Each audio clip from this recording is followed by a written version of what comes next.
பார்த்தீங்கன்னா BEd second year 4th semester. அதில் வந்து பார்த்தீங்கன்னா அறிவு தொகுப்பும் கலைத்திட்டமும் இந்த சப்ஜெக்டை நம்ம பார்த்துட்டு இருக்கோம். இந்த சப்ஜெக்ட்ல யூனிட் 1 நம்ம பார்த்துட்டு இருக்கோம். சரிங்களா? அந்த யூனிட் 1ல இன்னைக்கு நம்ம பார்க்க போற கொஸ்டின் வந்து ஒரு முக்கியமான கொஸ்டின். இந்த கொஸ்டின் வந்து உங்க செமஸ்டர் எக்ஸாமுக்கு வர்றதுக்கான வாய்ப்பு அதிகமாக இருக்கு. சரிங்களா? இப்போ அது என்ன கொஸ்டின் அதை நம்ம கிளாஸ் எடுக்கிறதுக்கு முன்னாடி நம்மளுடைய இந்த BEd second year 4th semester குரூப்ல புதுசாக ஜாயின் பண்ணுறதுக்கு நிறைய பேர் கால் பண்ணுறீங்க. நீங்கள் எப்படி ஜாயின் பண்ணணும்னா என்னுடைய மொபைல் நம்பர் 9159084262 இந்த நம்பருக்கு நீங்கள் கால் பண்ணுங்கள். நம்முடைய கிளாஸில் நீங்கள் ஜாயின் பண்ணிக்கலாம். சரிங்களா? அதே மாதிரி நான் புதுசாக ஜாயின் பண்ணவங்களுக்கும் நான் இது வரைக்கும் நடந்த அந்த பழைய கிளாஸ் நோட்ஸ் எல்லாமே நான் உங்களுக்கு மொத்தமாக அனுப்பிச்சிருவேன்.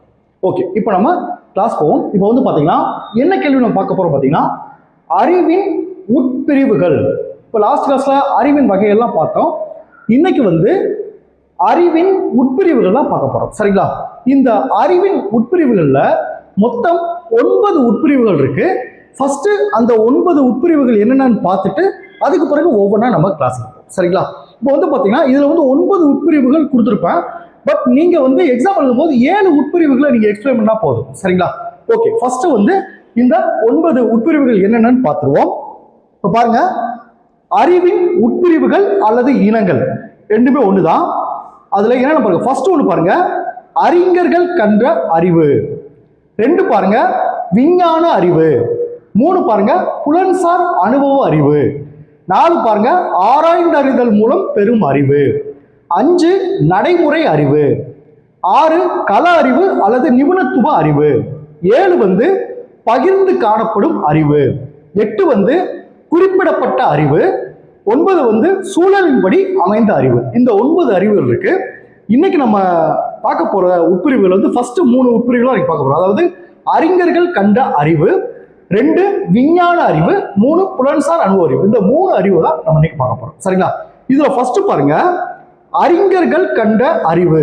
அறிஞர்கள் கண்ட அறிவு அப்படின்னா என்னன்னு பாத்தீங்கன்னா, அதாவது ஒரு துறையில சிறந்து விளங்கும் வல்லுநர்கள் வந்து அந்த துறையை பத்தி அவங்க சொன்னாங்கன்னா அதை மக்கள் வந்து எல்லாரும் கரெக்டா ஏத்துக்கிறோம். ஏன்னா அதுல வந்து அவர் வல்லுநர், சிறந்த செயல்பாடு உள்ளவர் அந்த துறையில. ஸோ அவர் என்ன சொன்னாலும் அப்படியே ஏத்துக்குவாங்க. அதைத்தான் அறிஞர்கள் கண்ட அறிவு அப்படின்னு சொல்லுவாங்க. இப்போ நான் சொல்லும்போது புரிய பாருங்க. இப்போ இந்த அறிஞர்கள் கண்ட அறிவுல 3 பாயிண்ட் முக்கியமான பாயிண்ட். முதல் பாயிண்ட் பாருங்க, இத்தகைய அறிவிற்கான செல்வாக்கு அதை படைத்த அறிஞர்களின் மூலமாகவே ஏற்படுகிறது. இந்த அறிஞர்கள் கண்ட அறிவு வந்து பாத்தீங்கன்னா அதை படைத்த அறிஞர்களாலே உருவாக்கப்படுகிறது அப்படின்னு சொல்லியிருக்காங்க.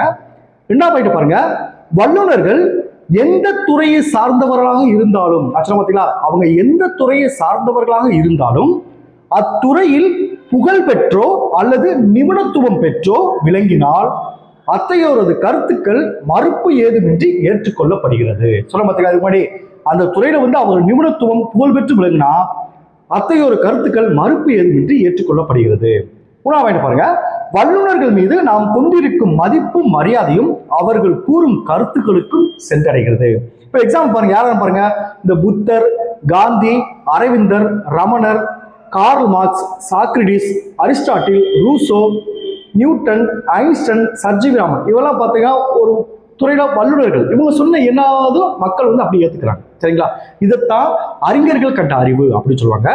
அடுத்து பாருங்க விஞ்ஞான அறிவு. விஞ்ஞான அறிவுனா என்ன சார்? அதாவது அதை வந்து சோதிச்சு பார்த்து உற்று நோக்கி அது உண்மையா அப்படின்னு கண்டறியதுதான் விஞ்ஞான அறிவுன்னு சொல்லுவாங்க. அதை பாருங்க, முதல் பாயிண்ட் பாருங்க, இத்தகைய அறிவு உற்று நோக்கல் மற்றும் பரிசோதனை செய்து உண்மைத்தன்மையை கண்டறிதல் மூலம் பெறப்படுகிறது. சொல்ல பார்த்தீங்கன்னா உற்று நோக்கல் மற்றும் பரிசோதனை செய்து உண்மைத்தன்மையை கண்டறிதல் மூலம் பெறப்படுகிறது சொல்றாங்க.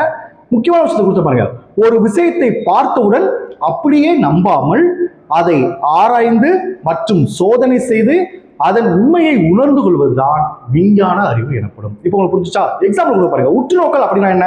மேல சொன்ன பாத்தீங்களா, இத்தகைய அறிவு உற்று நோக்கல் மற்றும் பரிசோதனை செய்து உண்மையை கண்டறிந்து சொல்றீங்க. உற்று நோக்கல் என்ன? இப்போ ஃபார் எக்ஸாம்பிள் ஒரு இரும்பு துண்டை காந்தத்தின் அருகில் வைத்தால் அதை ஒட்டிக்கொள்கிறது.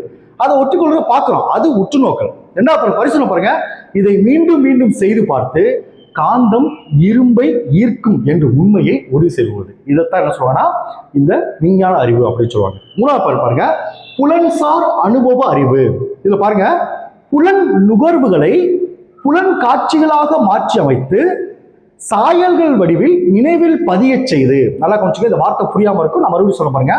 புலன் நுகர்வுகளை புலன் காட்சிகளாக மாற்றமைத்து சாயல்கள் வடிவில் நினைவில் பதிய செய்து. அந்த சாயல்கள் வடிவில் நினைவில் பதிய செய்து. இப்போ ஒரு எக்ஸாம்பிள் சொல்ல பாருங்க. ஒரு குழந்தை வந்து நெருப்பு பார்க்குது, அதை கையில உள்ள விட்டு சுற்றுது. சரிங்களா? இப்போ என்ன செய்யுது? இதை வந்து அந்த நெருப்பு சிவப்பு கலர்ல இருக்கும், அதை தொட்டா நம்ம கையை சுற்றும் அப்படின்றத புரிஞ்சுக்கிறது. சரிங்களா? அடுத்த முறை அது நெருப்பு பார்க்கும்போது மறுபடியும் கையை தொட்டுட்டு தான் அது உணர்வு இல்லை, அது ஏற்கனவே அதுக்கு அனுபவப்பூர்வம் இருக்கு. அப்படி உணர்ந்து அறியறது தான் புலன்சார் அறிவு அப்படி சொல்லுவாங்க. இப்போ உங்களுக்கு புரிஞ்சுச்சா? இப்போ பாருங்க, புலன் நுகர்வுகளை புலன் காட்சிகளாக மாற்றி அமைத்து சாயல்கள் வடிவில் நினைவில் பதிய செய்து அவற்றை உரிய முறையில் தொகுத்து பயன்படுத்தும் அறிவு புலன்சார் அறிவு எனப்படும். அது கீழே கொடுத்துருக்காங்க. நேரடி புலன் உணர்வு இப்போது தேவையில்லை. இரண்டாவது முறை அதை பார்க்குறப்ப, நெருப்பு பார்க்குறப்ப அது நேரடி அனுபவம் தேவையில்லை. ஏற்கனவே மனதில் சேமிக்கப்பட்ட அனுபவ பதிவுகளை கொண்டு ஒரு விஷயத்தை புரிந்து கொள்வதே புலன்சார் அறிவு ஆகும். சரிங்களா? இப்போ உங்களுக்கு புரிஞ்சுச்சா? Okay, thank you students. பேலன்ஸ் நம்ம நெக்ஸ்ட் கிளாஸ்ல பார்ப்போம்.